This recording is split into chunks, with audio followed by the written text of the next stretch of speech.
everybody, it's Tammy from Unbreak Your Life. How are you all holding up through this crazy global predicament we find ourselves in? Are some of you starting to go stir crazy? Maybe some of you are living in a state where there has been some lifting of the stay-at-home orders, but you are still keeping your distance from everyone. Yeah, I get it. You know, I'd like to think that I've maintained a fairly optimistic disposition throughout the last several months, but the isolation has started to wane on me and my husband. We started to descend into that dark pit of relying on social media to get our fix of something that resembled connection. How about you? And sound familiar? Yeah, so you know what? We decided to take a trip. This past Memorial Day weekend, we drove to a little town just southeast of Tucson called Bisbee.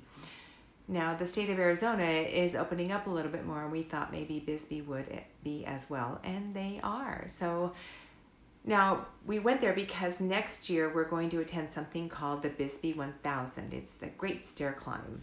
I say next year because they canceled it for this year. Now, my husband has never been that far south of Phoenix, and he wanted to check it out. So we went. We just went. We like doing things like that. I told him I happened to have a friend who lives in Tucson I hadn't seen in a while, so I contacted him and suggested that maybe we meet up when Bruce and I were on our way back to Phoenix. And he said he wanted to see us, but he and his wife had decided to continue their social distancing for a little bit longer. I totally get that, and I honored his decision. This pandemic, though, seems to be taking so much away from us, and I had to remember that we cannot control the external forces that come our way, but we can choose how we respond and deal with them. And we need to respect our friends and family's decisions as well. But with all the apprehension and emotional struggle surrounding this virus, it triggered in me something I had not thought of until just recently. In my experience with working with betrayed women, I often hear statements like, "I can't believe this is happening," or "Where did this even come from?" and "Why wasn't I prepared for this?" and "I'm afraid to go anywhere and do anything because I feel so stuck." Also, I hear, "All I want to do is hide so I don't cause any trouble." Sound familiar?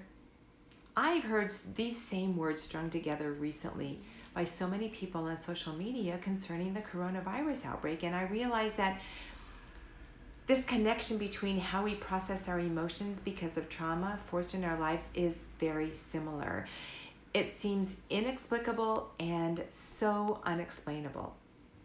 So I write a little bit about this in my latest blog, Betrayal in the Time of Corona. So check it out. Check it out as I unpeel some of those connections. And in the meantime, I do hope you're staying safe and healthy. And until next time, be unbreakable.